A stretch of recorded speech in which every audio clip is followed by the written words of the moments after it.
Subscribe करें हमारे YouTube channel study up को, ताकि आप देख सकें हमारे लेटेस्ट वीडियो सबसे पहले। हाय फ्रेंड्स, मैं नमिता कुमारी स्टडी अप में आप सबका स्वागत करती हूँ।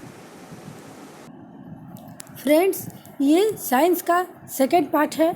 तो मैंने पहली वीडियो एक पूरे 6 क्लास का बना चुकी हूँ। जिन फ्रेंड्स ने मेरे नहीं देखे हैं वो लिंक बॉक्स में जाकर के देख सकते हैं। और हाँ, ये 7th क्लास का है।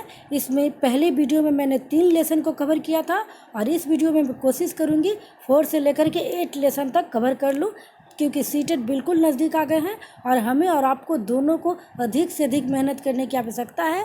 और भी विषय हैं। तो चलिए फ्रेंड्स, समय नहीं गवाते हुए शुरू करती हूँ। ये देखिए, हमारा पहला क्वेश्चन ऊष्मा से निम्नलिखित में से कौन सा तापमान का मात्रक नहीं है। नहीं पर ध्यान देने की ज़रूरत है।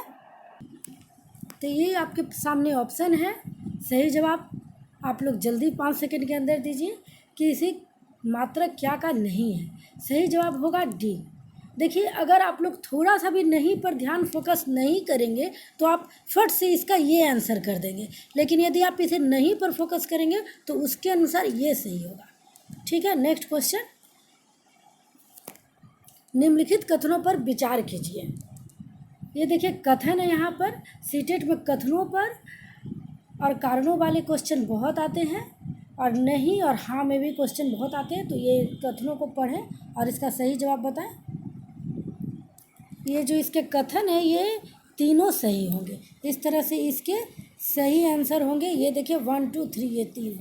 इसके बारे में थोड़ा मैं आपको बता दूं कि ये जो है ये तीनों कथन सत्य है। ऊष्मा सदैव गर्म वस्तुओं से अपेक्षाकृत ठंडी वस्तुओं की ओर प्रभावित होती है। कि एक वस्तु से दूसरी वस्तु में ऊष्मा 3 प्रकरणों द्वारा हस्तांतरित हो सकती है। ये है चालन, संवहन तथा विकिरण। ठोसों में प्रायः ऊष्मा चालन एवं द्रवों और गैसों में संवहन द्वारा स्थानांतरित होती है। विकिरण किसी माध्यम की आवश्यकता नहीं होती। यह प्रकरण जिसमें ऊष्मा किसी वस्तु के गर्म सिरे से ठंडे सिरे की ओर जाती है हस्तांतरण कहलाती है। तो इस प्रकार से ये तीनों कथन सही है। नेक्स्ट है, सूची 1 और 2 को सुलेमित करना है। ये देखिए, नीचे दिए गए कूट की सहायता से सही उत्तर का चयन करना है। तो इसमें सही उत्तर का इसमें आपको चयन करना है। सूची 1 को पढ़िए। थल समीर के बहने का समय, समुद्र और समीर के रहने का समय, गहरे रंग के कपड़े पहनने का समय और हल्के रंग के कपड़े पहनने का समय। और ये सूची 2 है, ग्रीष्म ऋतु, शीत ऋतु, दिन रात। इसमें आपको सही बैठाना है। ये देखिए फ्रेंड्स, ये क्वेश्चन बहुत ही मोस्ट इम्पॉर्टेंट ही है। कई बार पूछे जा चुके हैं। तो हर प्रकार से इसे घुमा करके क्वेश्चन आते हैं, क्योंकि मैं बार बार कहती हूँ जैसा क्वेश्चन स्क्रीन पर दिख रहा हूबहू ऐसे नहीं आने वाले। आप मेरी बातों को सुनेंगे तो जितने क्वेश्चन आपको स्क्रीन पर दिखते हैं उससे 2 3 4 गुना क्वेश्चन और बनते हैं। तो प्लीज़ मेरी बातों को ध्यान से सुनिएगा। ऑडियो वीडियो के माध्यम से कोई भी पढ़ाई बहुत अच्छी होती है। तो देखिए, इसका सही जवाब क्या है पहले मैं आपको बताती थी। इसका सही जवाब है ए। अब इसके बारे में मैं थोड़ा आपको बता दूं, इसकी जानकारी पूरी रखिए। दिन के समय जो है स्थल जल की अपेक्षा शीघ्र गर्म होता है। स्थल के ऊपर की वायु गर्म होकर ऊपर बहती है। इसका स्थान लेने के लिए समुद्र की ओर से ठंडी वायु स्थल की ओर बहती है। चक्र को पूरा करने के लिए स्थल की ओर से गर्म वायु समुद्र की ओर चलने लगती है। समुद्र की ओर से आने वाली इस ठंडी वायु को समुद्र समीर कहते हैं। समुद्र समीर की ठंडी वायु का लाभ लेने के लिए तटीय क्षेत्रों के भवनों की खिड़कियां समुद्र की ओर बनाई जाती हैं।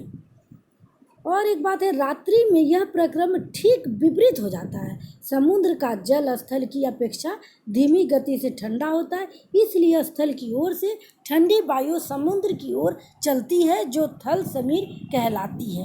ये रात्रि के समय चलती है। तीसरी बात, गहरे रंग के पृष्ठ अपेक्षाकृत अधिक ऊष्मा अवशोषित करते हैं, इसलिए सर्दियों में गहरे रंग के वस्त्र पहनना सुखद लगता है।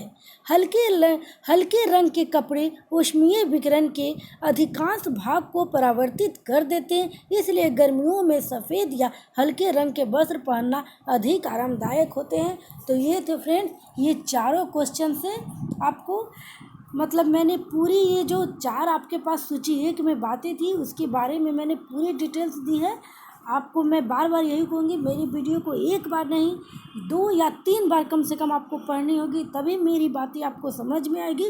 और यकीन जानिए, जब तक आप इसे समझेंगे नहीं, आपको सारी बातें अच्छे से क्लियर नहीं होगी, कॉन्सेप्ट क्लियर नहीं रहेगी, तो आप एग्जामिनेशन के दौरान ये क्वेश्चन आएंगे तो भी आप प्रेशर महसूस करेंगे और आपसे न चाहते हुए भी गलतियाँ हो जाती, इसलिए बात पर पूरा ध्यान दें। ये देखिए, ये 5वां लेसन है अम्ल, क्षारक और लवण, इसे जिसे हम एसिड, बेस और साल्ट के नाम से जानते हैं। और इसमें भी मैंने सूची 1 और 2 में सुनिश्चित करने वाले क्वेश्चन दिए। देखिए, ये क्वेश्चन बहुत इम्पोर्टेंट है, इसे समझने की ज़रूरत है। साइंस में बिना समझे आप नहीं उसे क्लियर कर पाएंगे, क्योंकि आर्ट्स में तो थोड़ा रट भी सकते हैं, साइंस भी रटा ही जाता है, लेकिन साइंस में हर चीज़ को समझना है, तो इसे आप ध्यान से समझिए। ये देखिए, कूट की सहायता से सही उत्तर का चयन कीजिए। बिल्कुल सही आंसर आपको चयन करना है, यहाँ पर आपको घुमावदार क्वेश्चन नहीं है। तो सूची 1 में अम्ल का नाम है और सूची 2 में पदार्थों का नाम है जिसमें यह पाया जाता है। तो देखिए, यहाँ पे फार्मिक अम्ल, कैल्शियम हाइड्रोक्साइड, टार्टरिक अम्ल और सोडियम हाइड्रोक्साइड और खाने का सोडा, इसमें जो है पदार्थों के नाम से है। तो पहले देखिए, पहले आप इसके ऑप्शंस देख लीजिए कूट में, इसमें कौन से सही होंगे आप इसे बताइए। पहले मैं इसका आंसर बता देती हूँ, उसके बाद मैं इसे पूरी डिटेल्स आपको बताती हूँ। इसका सही आंसर है ये क्यों है इसके बारे में मैं थोड़ा आपको बता दूँ कि जो अम्ल है, ये देखिए, ये इसका सही आंसर है। और इसके बारे में थोड़ा मैं आपको बता दूं कि अम्ल की उपस्थिति के कारण पदार्थों का स्वाद खट्टा होता है, वहीं क्षारकों की उपस्थिति में यानी कि अम्ल यानी कि एसिड की उपस्थिति में पदार्थों का स्वाद खट्टा होता है, और वहीं बेस जिसके उपस्थिति में पदार्थों का स्वाद कड़वा हो जाता है, और साल्ट वे स्पर्श से इससे साबुन जैसे चिकने, ये स्पर्श करने पर ये साबुन जैसे चिकने लगते हैं। कुछ प्रमुख अम्ल के इसके पदार्थों के नाम हैं, इसके बारे में थोड़ा सा मैं आपको डिटेल्स स्क्रीन पर दिखा दे रही हूँ। फ्रेंड्स, ये देखिए, मैंने यहाँ पर स्क्रीन पर अम्ल के नाम और पदार्थों का नाम जिसमें यह पाया जाता है इसे दिखाने की कोशिश की। आप प्लीज़ इसे कॉपी पर अगर आप नोट कर लेंगे तो आपको ये लंबे समय तक याद रहेगा और बहुत अच्छे से याद रहेगा। तो मेरा यही राय है कि आप इसे अपने कॉपी पर नोट कर लें। यहाँ पर मैंने अम्ल के नाम 1 2 3 4 5 6 7 ये दिए हैं, एसिटिक अम्ल। और इससे जान जाइए कि ये सारे जो अम्ल के नाम हैं ये बहुत इम्पोर्टेंट है, और इससे चाहे बीपीएससी हो, एसएससी हो, दरोगा का एग्ज़ाम हो, मतलब कि कोई भी कॉम्पिटिटिव एग्ज़ाम हो, हर में ये क्वेश्चन आते हैं। आप लोग एग्ज़ाम देते, आप स्वयं ये बात जानते होंगे, मुझे प्रमाण देने की जरूरत नहीं है, क्योंकि मैं भी एग्ज़ाम देते रहती हूँ। मैं तो खुद इस टाइप के क्वेश्चन एकदम आते, हर टेट में आएंगे, हर एग्जामिनेशन में आएंगे और आते ही हैं। और अगर आप इसे अच्छे से कॉपी पर उतार करके अच्छे से 2-3 बार पढ़ लेंगे, रिवीजन कर लेंगे, तो आपके 1 नंबर हमेशा सही होते रहेंगे। तो ठीक है, ये आप देखिए, मैं दूसरे और भी नाम दिखाने की आपको कोशिश कर रही हूँ।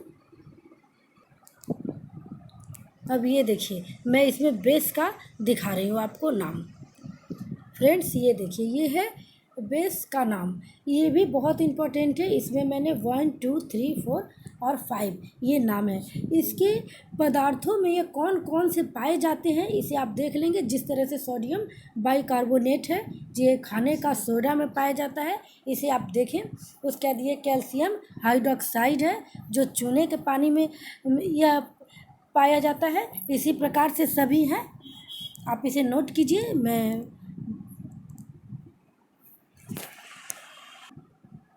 तो फ्रेंड्स, अब तक आप लोगों ने अपने कॉपी पर इसे नोट कर लिया होगा, ये भी बहुत इम्पोर्टेंट है। आप लोग खुद साइंस के स्टूडेंट हैं, आप लोग ये जानते होंगे और सभी कंपटीशन में ये सबसे क्वेश्चन बिल्कुल आते हैं। तो चलिए, समय को देखते हुए मैं अगले क्वेश्चन पर बढ़ती हूँ। निम्नलिखित कथनों पर विचार कीजिए। देखिए, कथनों पर विचार करना है। कथन 1, 2, 3 तीनों आपके सामने हैं। आप इसे पढ़िए और इस पर विचार कीजिए। इसके सही जवाब ये देखिए कौन होंगे, बताइए। यहाँ सही कथन पर विचार करना है। इसके सही जवाब है, ये तीनों कथन ये सही है। चलिए, कथन आप लोगों ने देख लिया, इसके बारे में मैं आपको बता दूं। उपयुक्त ये जो तीनों कथन है ये तो सही है ही। इसमें ऐसे पदार्थ जो न तो अम्लीय होते हैं न ही क्षारकीय उदासीन विलयन कहलाते, ये लाल अथवा नीले लिटमस पेपर का रंग परिवर्तित नहीं करते हैं।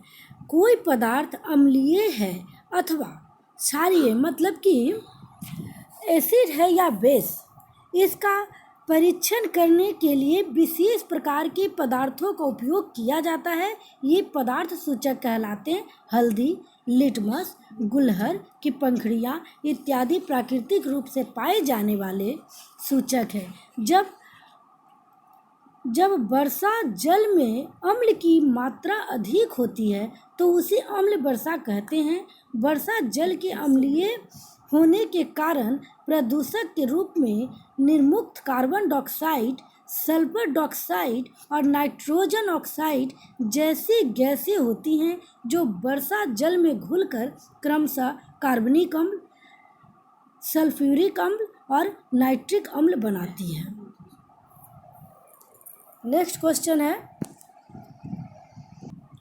रासायनिक उर्वरकों के अत्यधिक प्रयोग से मृदा पर पड़ने वाले प्रभावों और उनके उपचार के संदर्भ में निम्नलिखित कथनों में से कौन सा सही है। फ्रेंड्स, ये कथनों पे मैं इसलिए रखती हूँ ताकि आपको कथन पढ़ेंगे तो उससे परिभाषा आपको क्लियर हो जाती है, बहुत सारी जानकारियाँ मिल जाती है। उसके बाद मैं खुद इसे डिटेल्स दे देती हूँ।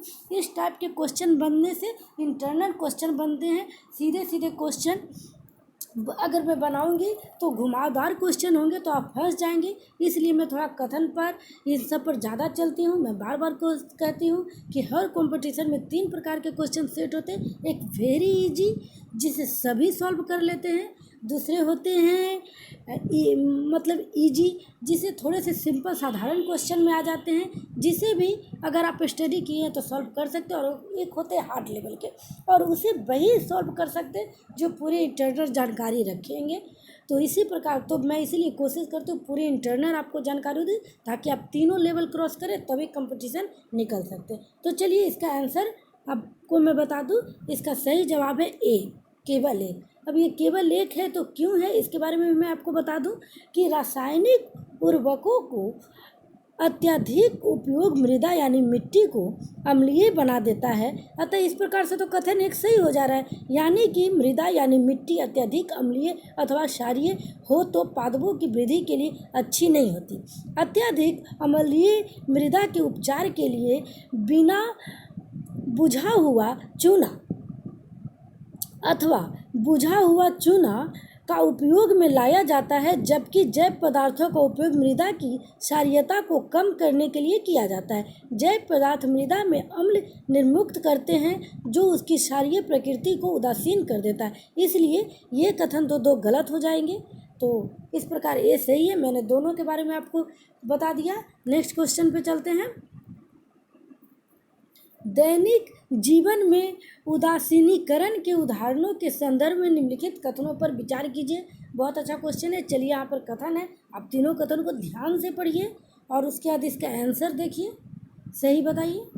ये तीनों कथन अगर आप ध्यान से पढ़ते हैं, अगर आपको टाइम लगे तो आप पॉज कर लीजिए, मैं नहीं पढ़ रही हूँ, क्योंकि आप लोग भी थोड़ा मेहनत करें। आप इसे पढ़ें, पढ़ने से और स्क्रीन पर देखने से आपको अच्छे से कथन समझ में आएंगे। इसलिए मैं स्वयं न पढ़कर आप लोग को पढ़ने और देखने कहती हूँ। तो ये देखिए, इस प्रकार जब आप ये तीनों कथन को पढ़ेंगे तो आप जानेंगे कि ये तीनों कथन जो है सही है। क्यों है, अब मैं ये बता देती हूँ कि देखिए उपयुक्त जो है ये तीनों तो सही है, क्योंकि कारखानों के कचरे में अम्लीय पदार्थ मिश्रित होते हैं।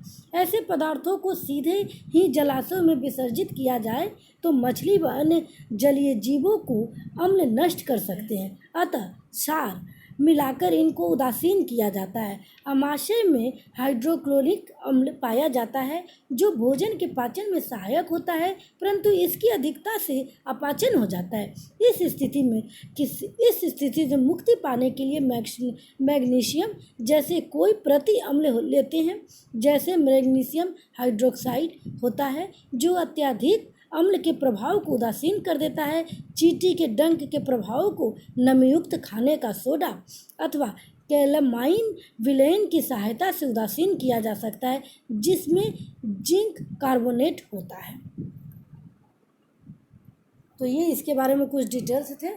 नेक्स्ट क्वेश्चन पे हम लोग चलते हैं। देखिए ये क्वेश्चन जो यहाँ पे आपको दिख रहे हैं यह लेसन 6 भौतिकी एवं रासायनिक परिवर्तन से है।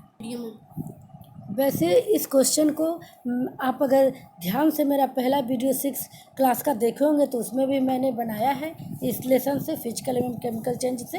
और तो यहाँ पर आप लोगों के सही आंसर आने चाहिए। आप लोग प्लीज़ कमेंट्स करके ज़रूर बताइएगा किन किन फ्रेंड ने इसका सही जवाब दिया है। ये देखिए निम्नलिखित में से कौन सा भौतिक परिवर्तन का उदाहरण है। यहाँ पर फिजिकल चेंज के बारे में पूछा जा रहा है, उसके उदाहरण पूछे जा रहे हैं। इसका सही जवाब है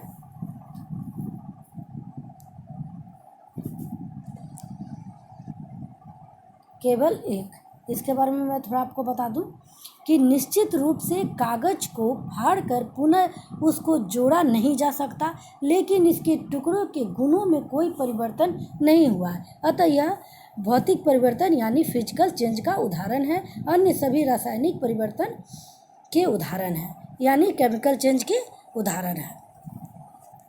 नेक्स्ट क्वेश्चन पे चलते हैं। भौतिक एवं रासायनिक परिवर्तन के संदर्भ में निम्नलिखित कथनों में से कौन सा सही है। ये देखिए फिजिकल एवं केमिकल चेंज के बारे में है, इनमें कौन सा सही है आप इसे ध्यान से पढ़िए। और इसका सही जवाब है बी, केवल बी होंगे। क्यों है कि इसके बारे में मैं थोड़ा आपको बता दूं कि ऐसा परिवर्तन जिसका विपरीत दिशा में परिवर्तन संभव हो वह उत्तमकरणीय परिवर्तन कहलाता है।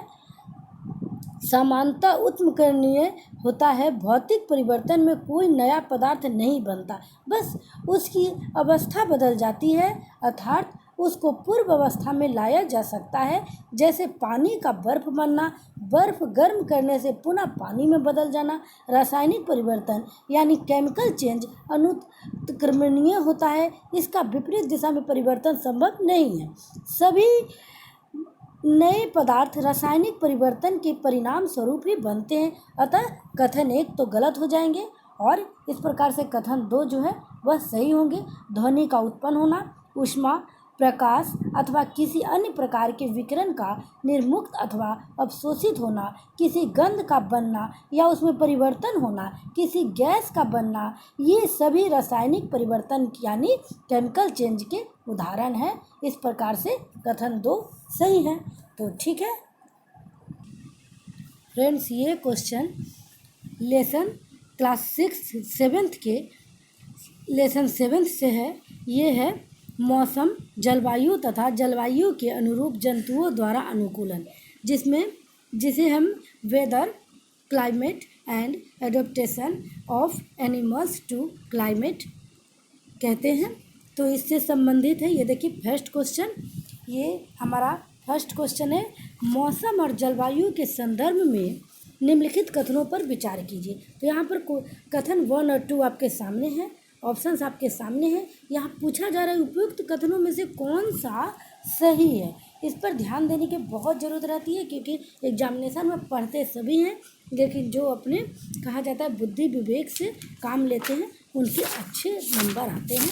तो इस बात को ध्यान देना है। ये देखिए आपके पास आंसर है, मैं इसके बारे में आपको सही जवाब दे दूँ। सबसे पहले सी, ये क्यों है ये मैं आपको थोड़ा बता दूं कि देखिए उपयुक्त जो है ये दोनों कथन सही है। किसी स्थान का मौसम दिन प्रतिदिन और सप्ताह दर सप्ताह परिवर्तित होता रहता है। तापमान, आर्द्रता, वर्षा मौसम के घटक हैं। यदि किसी स्थान का तापमान अधिकांश समय उच्च रहता है तो यह कहा जाता है कि उस स्थान की जलवायु गर्म है। तो ये कुछ बातें थी। नेक्स्ट क्वेश्चन, ये देखिए, विचार कीजिए ध्रुवीय क्षेत्रों के संदर्भ में निम्नलिखित कथनों पर। यहाँ पर आपको 1, 2, 3, 4 पूरे दिए हुए हैं। आपको यहाँ ध्रुवीय क्षेत्रों के बारे में विचार करना है। आप अगर ध्यान से इसे सभी को पढ़ेंगे तो जानेंगे कि ये कथन यहाँ पर विचार करना है कि ये सही है, तो यहाँ पर ये सभी सही है। ये इसके बारे में आपको बता दूं कि उपयुक्त जो ये सभी है, ध्रुवीय क्षेत्रों में वर्ष के 6 माह सूर्यास्त नहीं होता है। आप मेरी बातों को ध्यान से सुने, कॉपी पेन ले करके हमेशा बैठे, जो बातें आपको इम्पोर्टेंट लगे उसे नोट करते जाना चाहिए। यही पढ़ने का सही रूल और नियम है। तो चलिए, मैंने ये बता दिया कि शेष 6 माह सूर्योदय नहीं होता है। इन क्षेत्रों में चरम जलवायु पाई जाती है। किन क्षेत्रों में? ध्रुवीय क्षेत्रों में। अतः ये क्षेत्र सदैव बर्फ से ढके रहते हैं तथा सर्दियों में इसका तापमान -37 डिग्री सेल्सियस तक हो जाता है। यहाँ वर्ष के अधिकांश समय अत्यधिक सर्दी पड़ती है। दूसरी बात है, ध्रुवीय क्षेत्रों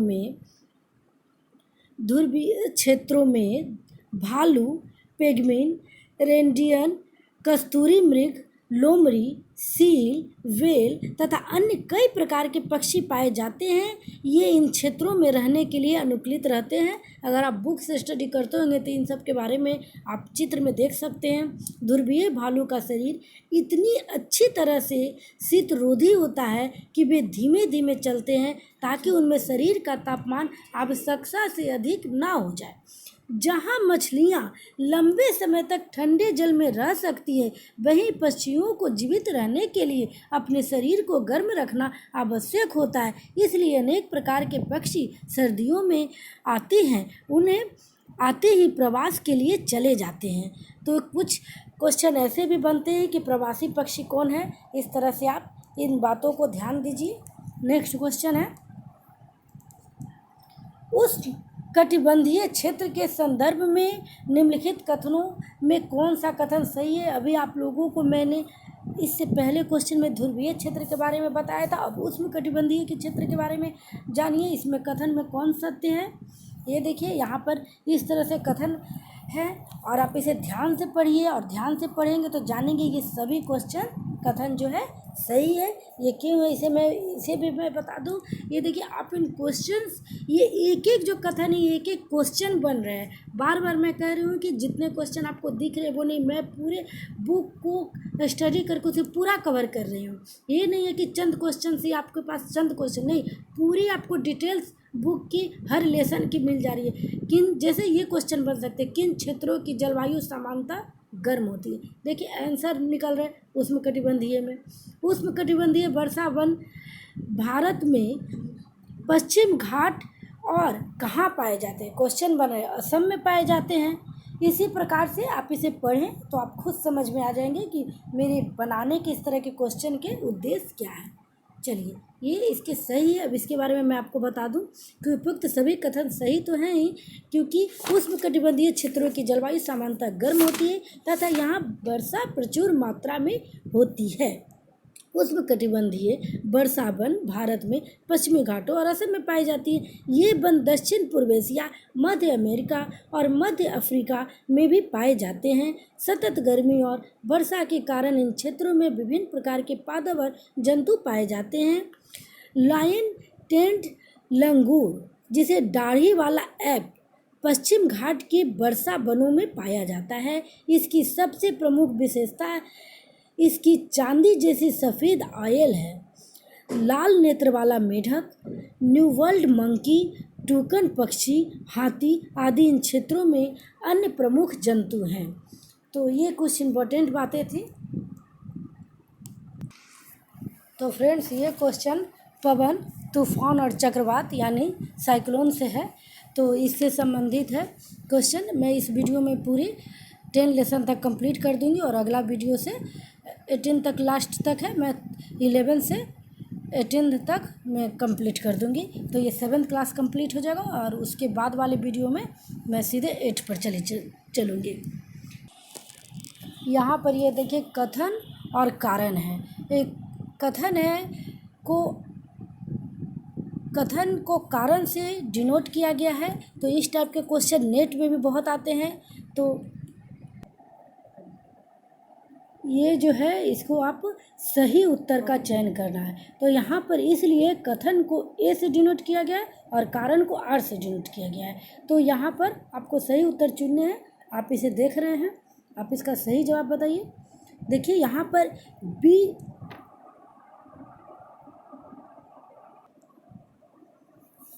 ये इसका सही जवाब है। इसके बारे में मैं आपको बता दूं कि गतिशील वायु को पवन कहा जाता है। गर्म होने पर वायु ऊपर की ओर उठती है और गर्म ऊपर जाने पर वायु ठंडी होने लगती है। फिर निम्न दाब वाले क्षेत्र की ओर वायु गति करने लगती है। अतः ए और आर दोनों सही है, परंतु आर ए की सही व्याख्या नहीं करता है। नेक्स्ट क्वेश्चन है, निम्नलिखित कथनों पर विचार कीजिए। यहाँ कथनों पर विचार करना है। 1 2 3 है। आप इसे तीनों को पढ़ें ध्यान से और फिर इसका सही जवाब दें। ऐसा नहीं है कि जब आप हर बार कथन को यहाँ सही पूछा रहे तो तीनों कथन सही होंगे। इसमें केवल एक कथन ही सही है। ये क्यों है इसके बारे में मैं आपको बता दूं कि भूमध्य रेखा पर सूर्य की किरणें सीधी पड़ती है, इसलिए भूमध्य रेखा के आसपास के क्षेत्रों को अधिकतम ऊष्मा प्राप्त होती है। 0 डिग्री से 30 डिग्री अक्षांश के पट्टी के क्षेत्रों में वायु भूमध्य रेखा की ओर गतिशील होती है। उच्च अक्षांशों पर सूर्य की किरणें तिरछी पड़ती हैं। ये कुछ बातें थी इससे संबंधित। नेक्स्ट है, पवन प्रवाह के संदर्भ में निम्नलिखित कथनों में से कौन सा कथन सत्य है? सत्य है। अब यहाँ देखिए 1 2 3 आपके तीनों सामने ऑप्शन है और अब इसे ध्यान से पढ़िए। जरूरी नहीं कि पिछले बार केवल ए सही हुए थे तो इस बार भी केवल ए सही होंगे। नहीं फ्रेंड्स, इस बार ये तीनों कथन सही हैं। ये क्यों है इसके बारे में मैं आपको बता दूं। ये देखिए उपयुक्त ये तीनों कथन तो सही हैं, इसलिए क्योंकि गर्मियों में स्थलीय क्षेत्र अधिक तेजी से गर्म होता है और अधिकांश समय स्थल का ताप समुद्री जल की अपेक्षा अधिक रहता है। स्थल के ऊपर की वायु गर्म होकर ऊपर उठ जाती है, इससे पवन समुद्र में स्थल की ओर बहती है। शीतकाल में पवन के प्रवाह की दिशा विपरीत हो जाती है। समुद्र से आने वाली पवन अपने साथ जलवाष्प लाती है, जिसे वर्षा कहते हैं। नेक्स्ट है, त्वरित झंडावात और चक्रवात के संदर्भ में निम्नलिखित कथनों पर विचार कीजिए। ये त्वरित झंडावात और ये जो चक्रवात है जिसे साइक्लोन कहते हैं के संदर्भ में कथनों पर विचार कीजिए। कथन आपके सामने है, आप इस पर विचार कीजिए। ये देखिए यहाँ पर ये दोनों कथन को आप ध्यान से पढ़ेंगे, समझ कर पढ़ेंगे। ये दोनों सही है। ये क्यों है ये बता दूं कि मैं त्वरित झंडावात भारत जैसे गर्म आर्द्र उष्णकटिबंधीय क्षेत्रों में अक्सर विकसित होते रहते हैं। ताप में वृद्धि होने के कारण ऊपर की ओर उठती हुई पवन प्रबल हो जाती है। पवन वायु में पहले से विद्यमान की जल बूंदों को अपने साथ ऊपर की ओर ले जाती है, जहां ताप कम होने लगता है और जम जाती है, पुनः नीचे की ओर गिरने लगती है। गिरती हुई जल की बूंदें और तीव्र वेग से ऊपर उठती हुई वायु के परस्पर क्रिया से बिजली कौंधती है, जिससे ध्वनि उत्पन्न होती है। यह घटना त्वरित झंडावत कहलाती है। इसे इंग्लिश में थंडर स्टॉर्म कहते हैं। हमारा नेक्स्ट क्वेश्चन है, चक्रवात के संदर्भ में निम्नलिखित कथनों में से कौन सा सही है? साइक्लोन के संदर्भ में यानी। चलिए आप इसे कथन को ध्यान से पढ़िए और फिर बताइए कौन सा सही है। केवल 2। ये क्यों 2 सही है फ्रेंड्स, ये भी मैं आपको बता दूं।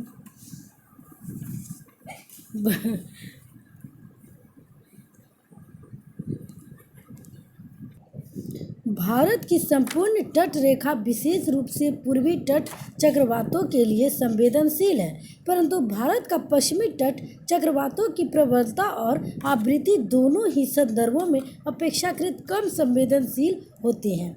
इसलिए ये कथन एक जो है, इसे आप पढ़ेंगे तो ये तो गलत है, लेकिन वहीं आप अगर विश्व के विभिन्न भागों में चक्रवात को अलग अलग नामों से जाना जाता है। अमेरिकी महाद्वीप में इसे हरिकेन कहते हैं, जबकि फिलिस्तीन और जापान में यह टाइफून कहलाता है। तो इस प्रकार से ये देखिए, ये जो सेकंड क्वेश्चन है, ये कथन है, आप इसे सही पढ़ेंगे तो ये बिल्कुल सही है। तो हमारा ये बी ऑप्शन सही है। नेक्स्ट क्वेश्चन पे हम चलते हैं। फ्रेंड्स, ये 9th लेसन मृदा से है। सूची 1 और 2 को सुलेमित कीजिए। नीचे दिए गए कूट का प्रयोग करके सही उत्तर का चयन कीजिए। ये देखिए, मृदा की जो परतें हैं A, B, C, D में ये है, और सूची 2 में उसकी विशेषताओं के बारे में है। आप इसे ध्यान से पढ़ें। अगर अधिक समय लगे तो आप इसे पॉज कर ध्यान से देखें, कॉपी पर नोट कर लें, क्योंकि ये क्वेश्चन बहुत इम्पोर्टेंट है। इसकी अगर मैं इसका डिटेल्स बताऊंगी, तो अगर जो लोग जानते हैं अच्छी बात है, जो नहीं जानते उसे कॉपी पर नोट कर ले मेरी कही हुई बातों को, जिससे आपको अच्छे से लंबे समय तक याद रहे। चलिए मैं इसका आंसर पर अब आती हूँ। पहले मैं आपको इसका आंसर बता दूँ। इसका सही जवाब बी है। इसके बारे में थोड़ा आपको डिटेल्स बता दूँ। पवन, जल और जलवायु की क्रिया से सेलों के टूटने से मृदा का निर्माण होता है। अगर आपके पास 7th की बुक होंगे तो आप उसे पढ़ेंगे तो आपको बहुत ही अच्छे से डिटेल्स पिक्चर के साथ समझ में आएंगे। वैसे तो मैं पूरी कोशिश करती हूँ कि पूरे डिटेल्स आपको बताऊँ।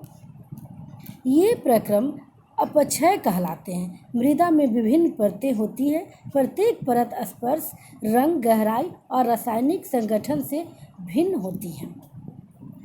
इसकी देखिए जो है, सबसे ऊपरी परत को शीर्ष मृदा यानी मिट्टी कहते हैं।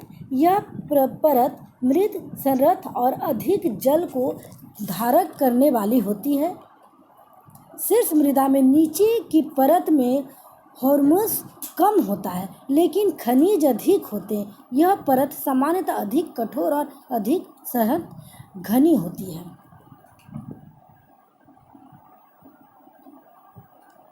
और तीसरी परत के नीचे आधार सेल होती है, जो कठोर होती है और इसे फावड़े से खोदना कठिन होता है।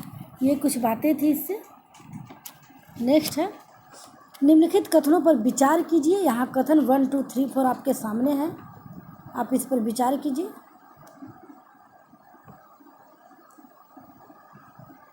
ये देखिए, और इसका सही जवाब बताइए। इसका सही जवाब है 1, 2 और ये जो 3 है, ये जो है इस पर सही कथन चुनना है। तो ये तीनों सही है, ये नहीं है। इस प्रकार से इसके सही आंसर होंगे 1, 2, 3। ये क्यों है इसके बारे में बता दूं कि पादपों के उगने के लिए सबसे अधिक श्रेष्ठ मृदा दोमट मृदा है। यह दोमट मृदा बालू, चिकनी मिट्टी और गाद का मिश्रण है। गाद कणों का अमाप बालू और चिकनी मिट्टी के कणों का अमाप के बीच होता है। चिकनी मिट्टी और दोमट मिट्टी गेहूं, चना और धान उगाने के लिए उपयुक्त होती है, जबकि कपास के लिए बलुई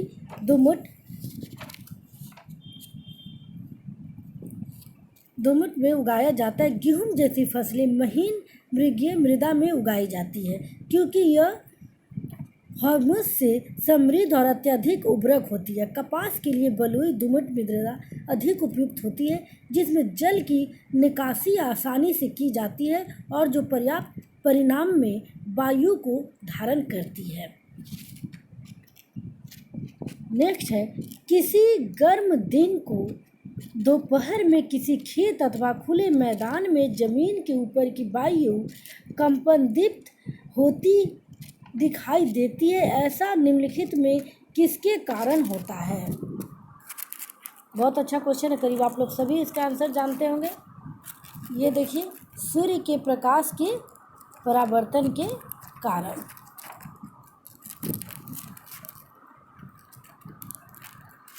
गर्म दिनों में मृदा यानी मिट्टी से जल के वाष्पन के कारण ऊपर उठती जल वाष्प वायु को अपेक्षाकृत सघन बना देती है। इससे सूर्य के प्रकाश के परावर्तन के कारण मृदा की ऊपरी वायु कंपनदीप्त प्रतीत होती है।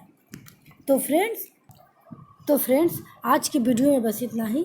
नेक्स्ट वीडियो में लेसन 10 से देखेंगे और पूरे कोशिश करूँगी कि मैं 18 लेसन है पूरे उसे कंप्लीट कर लूँ अगले वीडियो में। तो आज के लिए बस इतना ही। Okay bye friends.